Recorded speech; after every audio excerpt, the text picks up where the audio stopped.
Okay lang, sige, plus 20 para matapos na. Anyway, 2 months yan. Sige. Canada, magkano, sir? Plus 20, 40.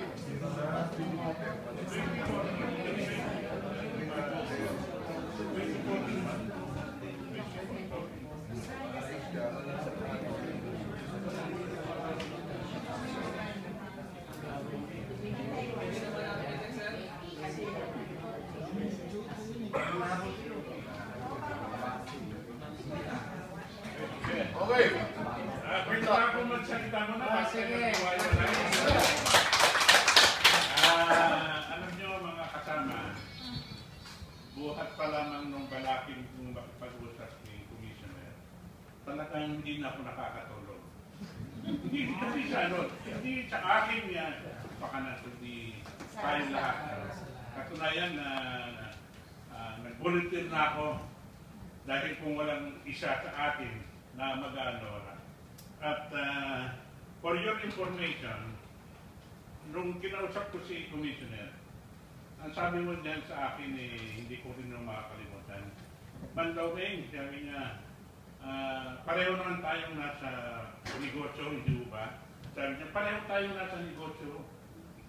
Sila rin may brokerage ako. At ngayon ko na lang sasabihin sa inyo po na close din mo kami ng family ni Commissioner because of the business.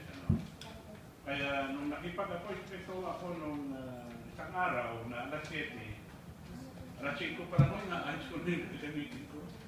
At I was in Manila Hotel at 5:30 in the morning. Just not to be late dahil may respect sa isang tao na pinagkatiwalaan ng ating gobyerno para mamuno ng isang malaking ahensya.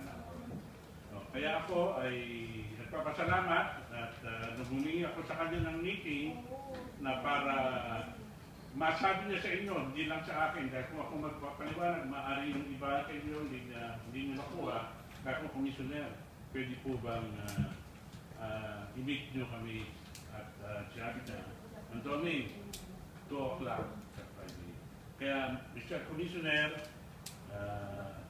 kami po ay lubos na nagpapasalamat na sa binigay niyo mga hindi ko masabi kung anong ano to na kami ay pinagbigyan niyo upang kami ay patuloy na makapagnegosyo at makatulong sa aming pamilya, sa aming mga anak, sa aming mga empleyado.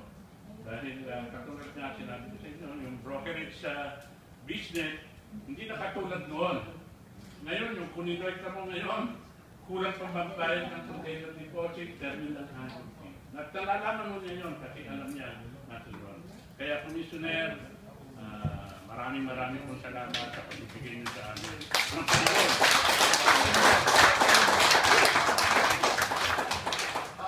Ako rin naman, ang isa naging sakripisyo rin ginagawa dito.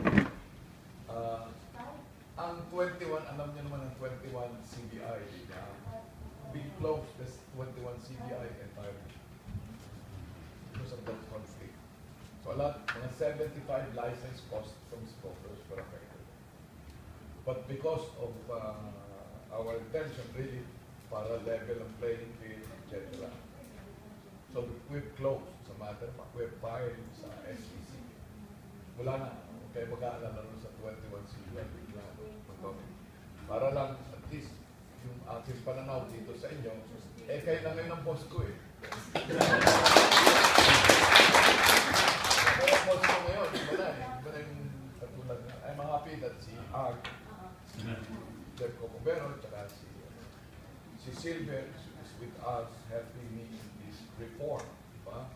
So marami pa tayong gagawin dyan. Kayo, marami pa rin naman kayong gagawin. Sana yung katulad ng ginagawa nyo, sumama kayo sa amin na ang filing ng entry nyo maaga. Diba? Kung kayo mag-file ng hapon, you come here early, the better. Tumisan ko, mag-aantay ka na pagkadyanan, di ba? Wala pa! Di ba? Email lang email. So, okay, send. At nakinis. Dahil sa problema kasi ginanong iba talaga minsan, delayed din magbayad yung iba. Send money. Send money. Process. Kasi tumisan, yung contract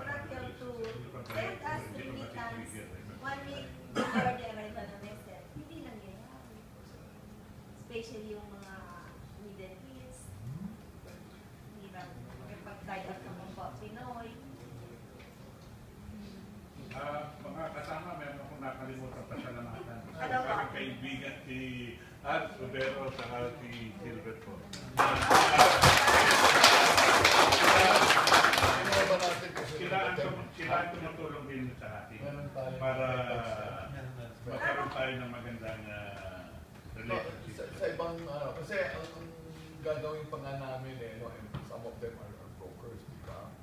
Oo, yung magpa-file ng 7 to 9, meron pa mga form na gagawin. Paano yun, sir? 7 ka rin ng umaga? Yung 7 to 9, Incentive, baka may bawas ah. yung 7 to 9 will put some rough on there. Yung first time gagawin namin, Starting na yun ko. September 1. Plus 7 to 7, ayusin na ni Action, no? Yung rush Pero na your the entry before 7, and No, 7 to 9. Wow, 7 to 9. Para lang talaga ma-even up yung pasok. Sa iba dyan, na nakikita ko rin na masyado silang pagdating na ng after lunch, saka doon bumubuhos eh. Diba? Ay minsan, Kasi minsan dumadaan pa ng shipping lines pag umaga talaga. Kasi sir, mahaba rin ang queuing sa bangko. Yan yung computer na Pagbabayad tayo sa hindi po, yun following ang- day siguro na magkano. Hindi, yung arrange it all, kasi kung dumating ang BM nyo naman, dumadating ng maaga eh.